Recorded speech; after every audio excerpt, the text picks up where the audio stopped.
Welcome to Helping Organisations Thrive. Today I have the pleasure of Liz Bloomfield on the show. Good afternoon or good morning to you, Liz. Good morning, Julian. Good to see you. And I want to tell everyone just a little bit about you. You are the Executive Director at Ripple Effects Images, which does an amazing thing. It's National Geographic photojournalist shining a light on the power of women globally. What a great cause and purpose. I love that. You're also a coach, you're a speaker. And today we're going to be exploring the impact of storytelling as a leader, why it's important and how we do it. But before we get into that, Liz, I want to ask you, what do you love about what you do? I have the real honor to every day cross paths with truly incredible people that are just getting it done, that are not seeking praise or, they're not doing it because they want the recognition. They're taking incredible steps to transform the lives of their communities and make the world better. And so the thing I love about my job is just being able to engage with these very inspiring people, help them tell their story, help them have even greater reach and multiply their impact. That's what I love about my job. And I have no difficulty getting up each morning. There's so much to be excited about when we pay attention to these incredible people all across the world. It sounds like there's a big why behind all that and how you got into it. Is there a big why behind it? There is a why, and for sure. And for me, I'm really inspired by how we can use storytelling to create a more just world where everyone thrives. And so I think we share that commitment to thrive, that idea of thrive, and not just surviving, but as individuals and groups, communities, nations, humanity, really exploring ways in which more of us are able to thrive rather than just having to get through each day. And so I think that's where my why comes from, because there's so much opportunity in tapping into those stories to help share the stories of what's working in the world, rather than becoming so bogged down with the problems and the challenges, all of the things that we get in our news feeds day in, day out of how much is wrong with the world, of which there are many challenges. But if you can flip that, if you can really pay attention to what is working, then there's real opportunity then to channel more of our energy towards proven solutions and then replicate those solutions, expand those solutions. And so my why is really rooted in how do we multiply the impact of what's already working. So we're going to be talking about storytelling, which obviously very much is what you're doing already in your role there now. And it'd be important to just right at the start, really, just almost explain what storytelling means. And that sounds really obvious thing to say, but what it means in the context of leadership and why it's important skill for leaders to develop it. Yeah, you're right, Julian. I mean, storytelling means so many things to so many people. In the context of leadership, I think of it in terms of the opportunities that storytelling offers. And for me, there are three key elements to that. Firstly, storytelling offers an opportunity to breathe life into strategies, goals, the things that we're seeking to achieve in our organizations, whether it's a nonprofit or a social impact organization, or indeed if it's a profit-driven organization. The principle is the same, is that we can spend a lot of time investing in developing these very impressive strategies, goals, objectives. But until we actually build the story around that, the why, it lacks substance. It's harder for people to relate to. And so organizations that are skilled in storytelling are able to use those techniques to bring the human dimension to what they do. And it's interesting that you said why, because I think that's where storytelling offers a real opportunity in the why. Quite often when we talk about communications rather than storytelling, people get very wrapped up in the who's our audience, who are we trying to talk to, and then how are we going to do it? What kind of tactics are we going to use to engage that? But so often they don't really explore the why. Why do we want to communicate And I think that's where the storytelling really encourages you to connect what you're doing with your purpose. So that's the first thing. It's about, really breathing life into what can otherwise be quite static pieces of organizational literature. The second one, I think, relates more to leadership itself. And, I really strongly believe in the role of energy in leadership. From my perspective, leadership is about creating energy, and great leaders bring really good energy, and some leaders drain energy for all kinds of reasons. And I think that's where storytelling enables leaders to be really intentional about the energy that they're seeking to bring to a situation. And then I think the third thing for storytelling as it relates to leadership and organizational considerations is who's telling the story. And I think that's where sometimes there can be a focus on the people who are in the leadership, the formal leadership positions, the CEO, the CFO, the vice presidents, whoever it might be, whether it's communicating outwardly to their customers or the public, or whether it's communicating inward to their staff. But actually, there's a real opportunity for organizations that are willing to think differently about storytelling to pass the mic, genuinely give the opportunity for other stakeholders in an organization to tell a story. And I think there's something so empowering about storytelling, that if you can create a space where people at all levels in an organization are able to tell their story, whether that's, the story of what motivates them, whether that's a story about the impact that they're having day to day, whether it's a story of how a group is functioning or not functioning. I think that's a third element where there's real opportunity to explore the who is telling the story. And, I have so many examples from Ripple. You mentioned in the intro, Ripple is a nonprofit that uses visual storytelling. So primarily film, photography, animation, all different visual techniques to shine a light on what's working. And in the course of us going out and engaging with these incredible women across the globe, yes, there's huge value in us helping them to tell their story to the outside world, but there's also huge value in amplifying and elevating their voice. And that's a really important component of the work that we do. We go out to a community, and a woman who initially, when we arrive, is kind of surprised that we're even interested in what she has been doing, because she just does it.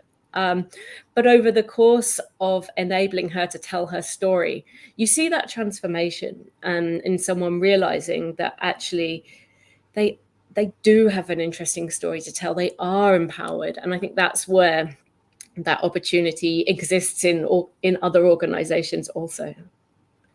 You mentioned about the the why piece, and it's a question I often ask many people. Why they do it. I meet people at networking events, and I go, "Why did you set up your business?"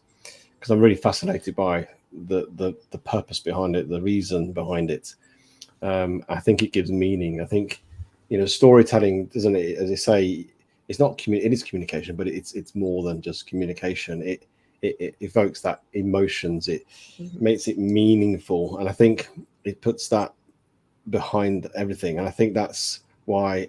And it's not just somebody who's good at telling jokes or good at telling a real nice long story in a pub type of thing. There's more to it, and we'll come to that, how we do this. And I'd like to I don't know, help us explain, are there different types of stories or narratives that we should use within sort of leadership? Is there a way of, I don't know, putting some sort of structure around it? Not that I don't hate putting too much structure around life, but is there a way, a format or way or a type or a way how you tell a story, or is it just a more of a personal thing? Are there the components we need to include in that storytelling?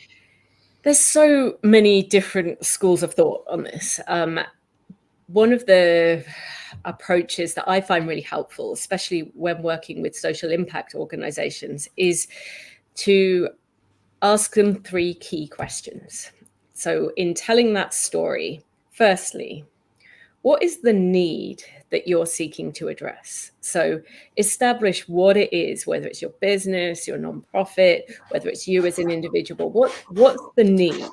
So that kind of sets the frame of the why. You know, you said you ask people when they set up businesses, why are you doing this? And that's such a really important component for a story. Like, why are you telling this story? Why are you doing this work? The second part of the story is, you know, why are you or your organization uniquely positioned to be able to address that need? And that adds some kind of color to the situation, in that we're not just doing it because we want to, we're not just doing it because, you know, it can make us money, but what is it about what you're doing that makes you or your organization unique? And then the third piece of it is, you know, how is it sustainable? How is this something that's going to continue to add value over a long period of time? Now, those three things could be applied at a very micro level to an initiative. It could be the macro level of you know, something much more strategic. But when we're working with our nonprofit partners, that's often where we start, so that we can start to peel back some of the layers of where the story is, and that can take you into, you know, it can help you get clear on what are some of the more tactical elements of how to tell the story, or who should tell the story. What other information do we need in order to be able to tell a compelling story? But at its heart, you know, we're wanting, in a leadership context, we're wanting to tell some story of impact. Like, what has changed as a result of the story that you're telling? And so that's usually where we start with our partners when we're working on their storytelling. You know, early on, we do spend a lot of time exploring who the audience is, because I think sometimes, again, it's the same with corporate communications. We can get very caught up in saying what we want to say, but without necessarily understanding if there's a clear call to action there, or what do we want people to do as a result of hearing the story. How do we want them to feel? Do we want them to feel sad? Do we want them to feel angry? Do we want them to feel happy or proud? And I think if you can start kind of getting more into the detail of what the purpose of your story is, then it starts to then take shape, and the different ways in which you could tell that story become clearer. And do you think the storytelling approach can be used at almost every opportunity when you're communicating, whether that's small groups, big strategy stuff, or not so big strategy stuff? Or is it just more set aside when you're doing something big? What's your view on that? I think it genuinely can be used at any level, at any time, in any context. Obviously, you're going to adapt that in terms of the style. But I think if you're communicating anything and there isn't some kind of story in there, then it's not going to be as impactful. And sometimes it's a real opportunity to wrap together some complex ideas that maybe wouldn't necessarily be impactful if you just said them. And I'll give you an example. Like, let me transport you to rural Chad. We made a film last year about this extraordinary woman called Hindu Umaru Ibrahim, who is a nomadic woman from Chad who grew up in an indigenous community, and against the odds got an education which was not without its challenges. And she has gone on to become a huge ambassador in bringing together indigenous knowledge with modern technology to map water sources in the region, and in that region of Chad where water scarcity is a huge source of conflict. Now, there's so many elements to Hindu's story. She's a truly inspiring individual.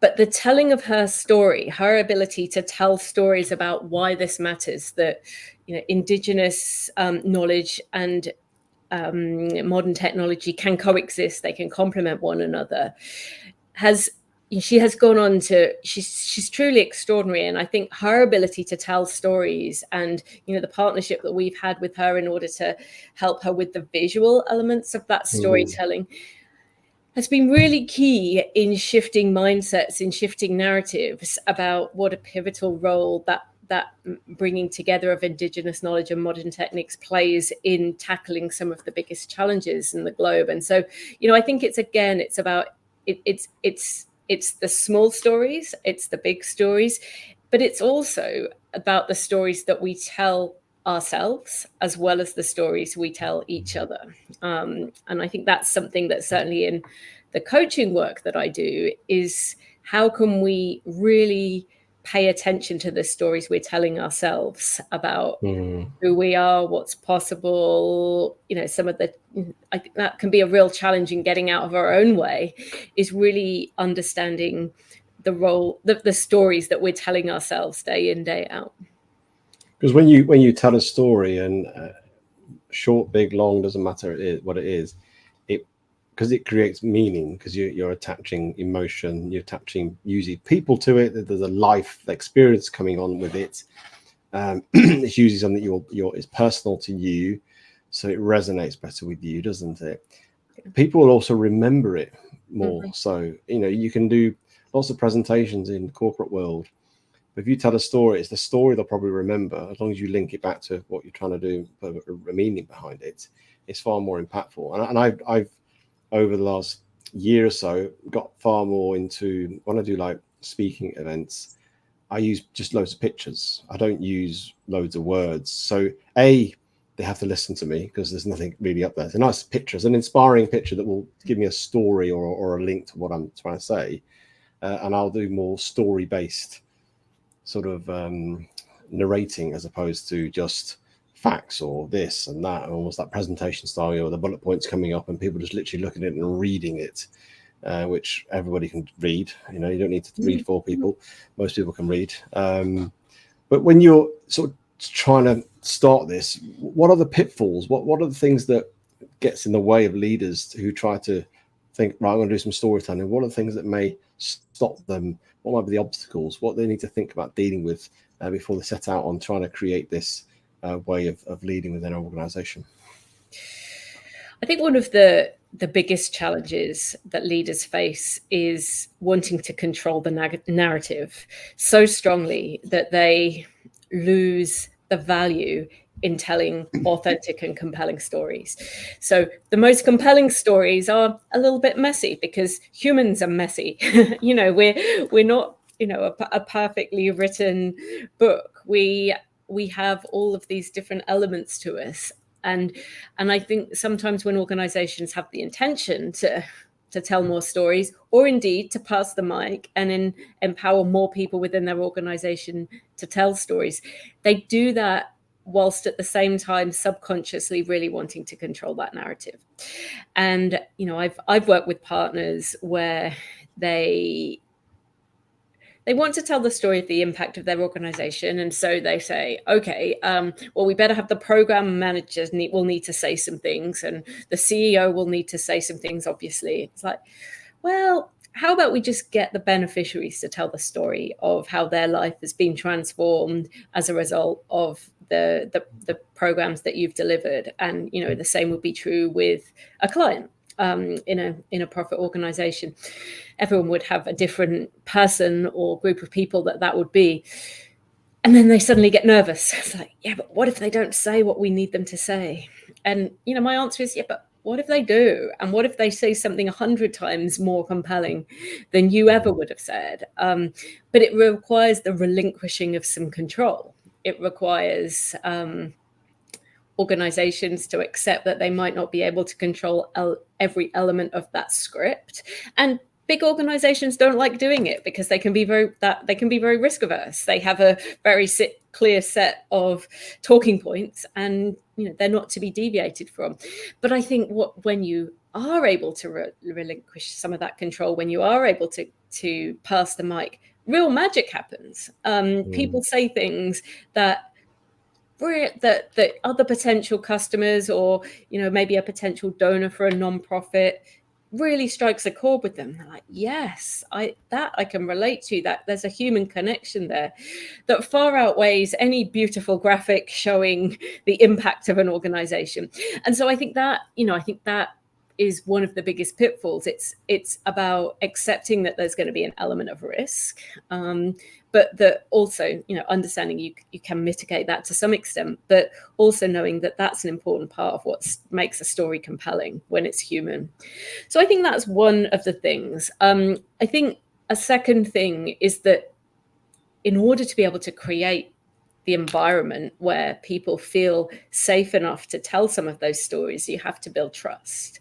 You have to create a space where people are listened to, where their value and their input is recognized. And so I think that's, again, it's creating kind of an organization where storytelling happens routinely won't happen overnight. If you're currently in a place where, a lot of the communications is done in a very top-down way, it's very structured, it's very controlled. And so it has to be part of an overall cultural shift within an organization that may take time and will have to be reflected in how the senior leaders are projecting the behaviors that they're showing up with day to day. And so, I think those are two of the key things, Julian, that leaders, you're not going to wake up one morning and suddenly your organization is telling, has incorporated storytelling in everything that it does. But I think it's a habit that can develop over time.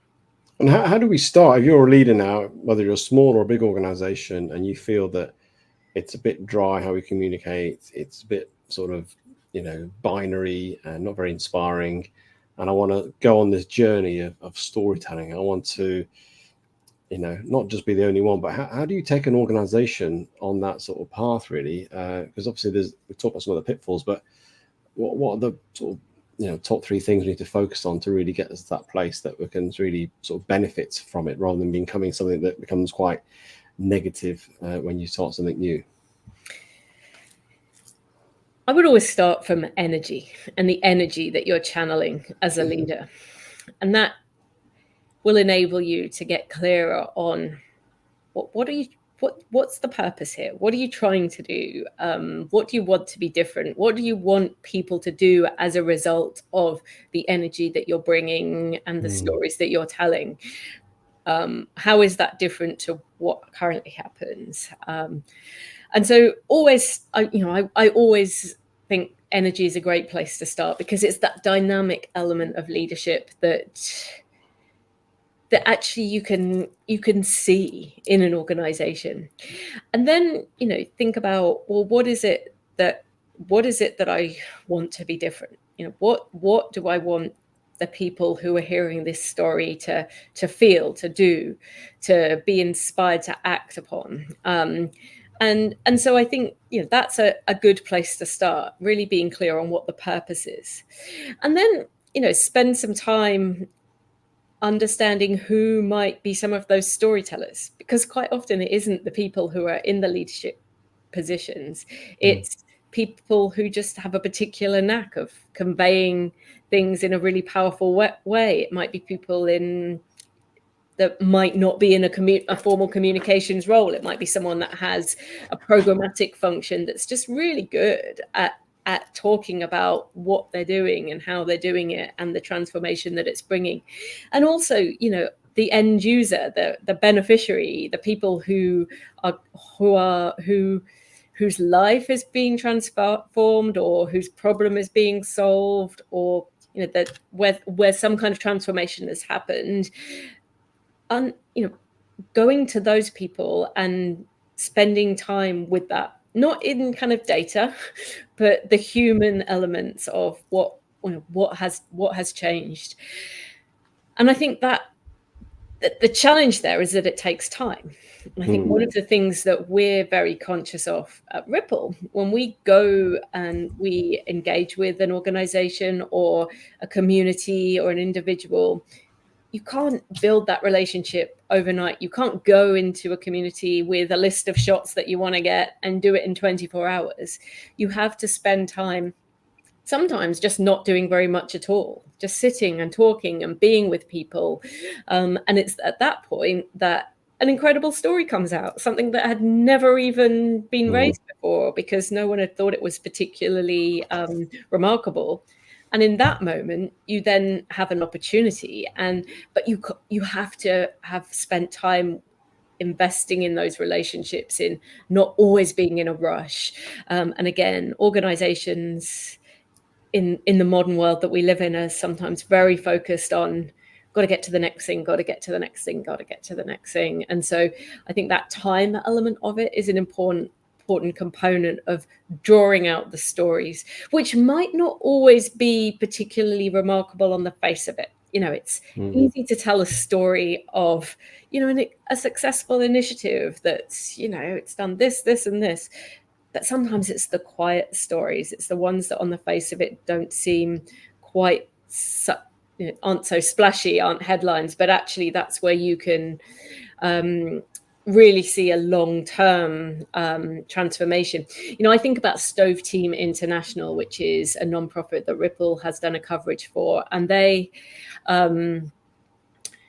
recognized a need in the huge amount of illness and death that was being caused by unsafe cooking in the home in Guatemala.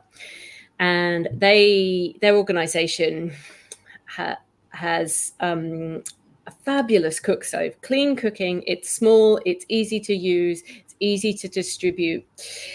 And it's a small thing. It's a single cook stove that goes into a single family house.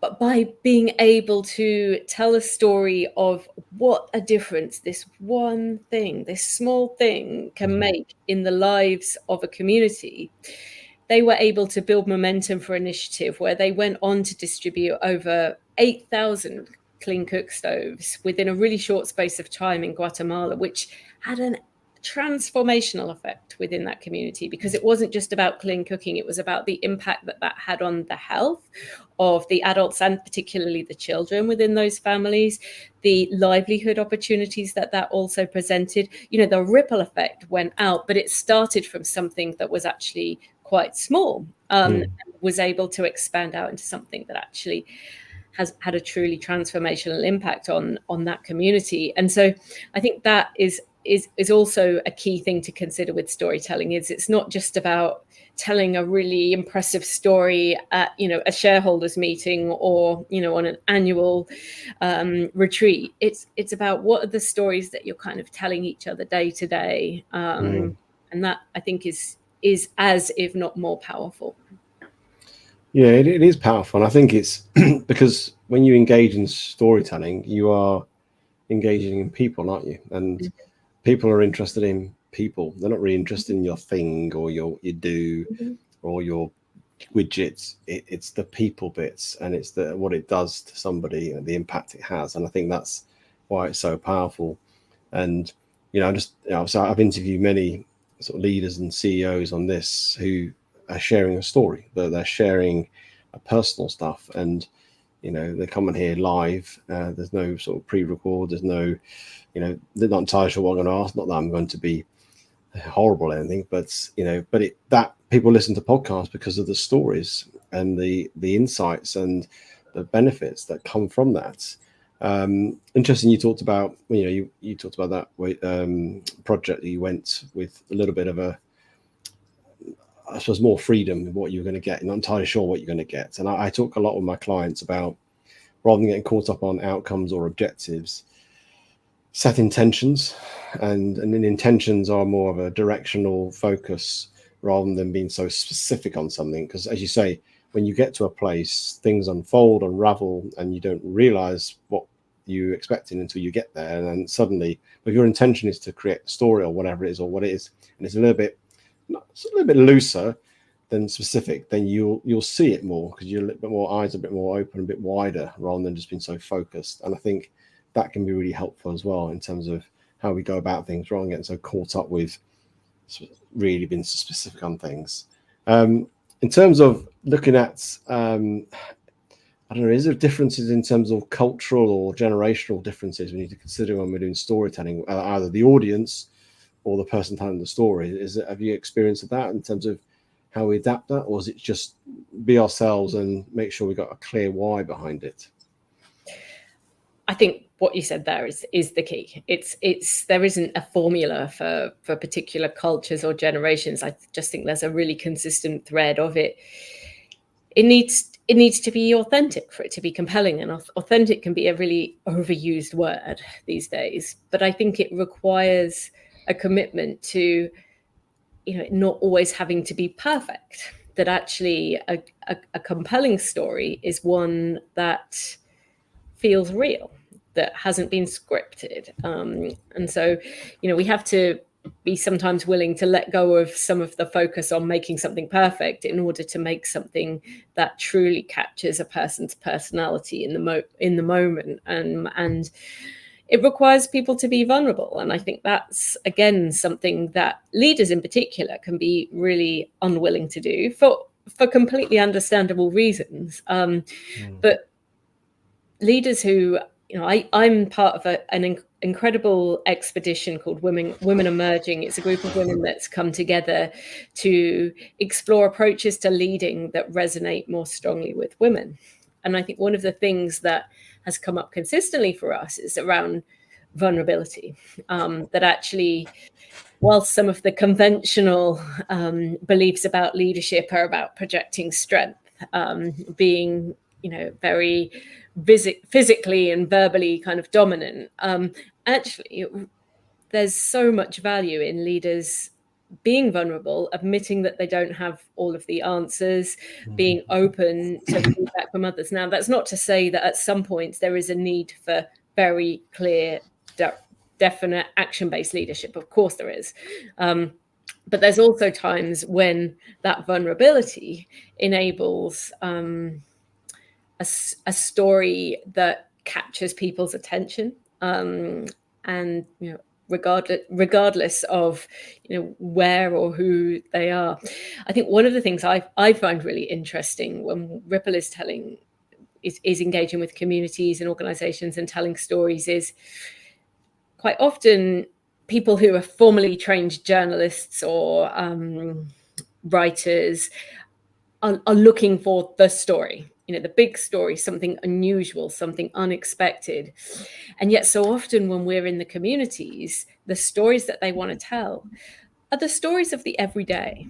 It's the stories of what their lives are like day to day. And they're just as powerful. And I think that's, again, as leaders within organizations, it's not just about telling some big headline breaking story. It's about telling the story of the things that we're doing day in, day out that are making a difference. And you mentioned vulnerability. Do you think vulnerability is, you can't force vulnerability, but do you think it's really key as part of storytelling? Because for me, if you're telling something personal, usually storytelling from the person can be a very personal story of themselves. They might tell other people's story, but even then there's the vulnerability with it as well. Do you think that's quite vital in how we share? Because when we're vulnerable, it's interesting, isn't it? This whole years of power leadership and being strong and all that sort of garbage, just a turn off. When somebody is vulnerable, and it doesn't mean it's not about being weak, it's not about being not a very good leader. When there's vulnerability, there's a human connection happens, isn't there? There's something happens in that moment. And I think that to me is quite powerful. And I think whether that link to storytelling could be even more powerful.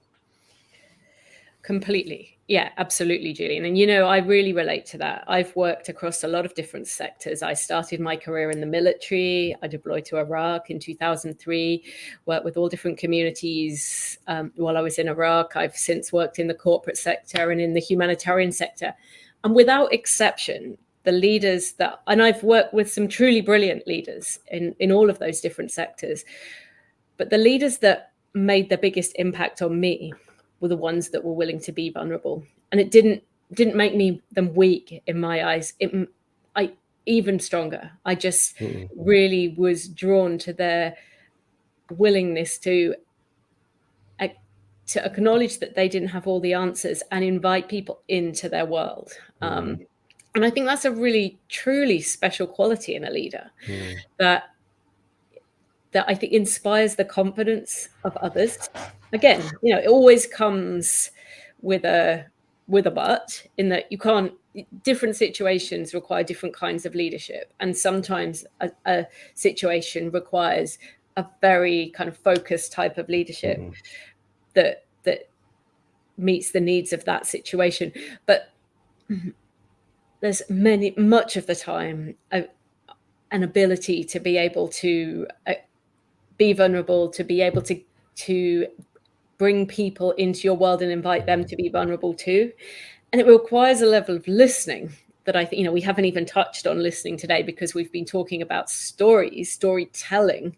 But actually, is as much about great storytelling is as much about listening as it is telling, because it's listening to the audience that you're going to be telling the story to. It's listening to everything that's going on around you. And so listening is a really key element of storytelling, as much as the telling piece of it.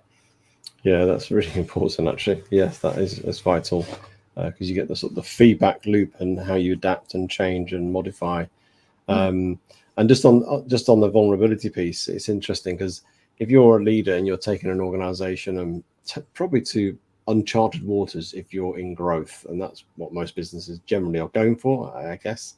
Well, they say they are, but whether they do it or not, that requires courage. When you're in a sort of courage moment, there's a vulnerability, because you're not entirely sure, because you're in a new place, and that's okay. And I think, to be honest, that's the sweet spot of that sort of being outside your comfort zone. The vulnerability hits there, but you're taking the organization forward, and that's inspiring as well.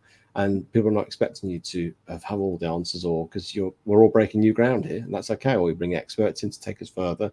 That's really quite valuable, actually. And I think it comes back to this whole human connection. People want a human connection and a personalized connection with that individual, and that's what inspires people. That's what takes people beyond what they do on a day-to-day basis, and really sort of gets them to sort of really do the work they're intended to do, linked to that purpose and the why behind everything.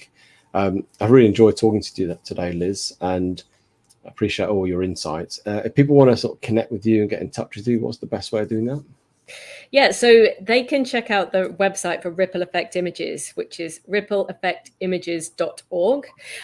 You can go there and be inspired by some incredible stories of solutions. There's a real focus on what's working and how we can focus attention on what's working so that it can be replicated and expanded. So they're very welcome to check out our website and see the work that we're doing there.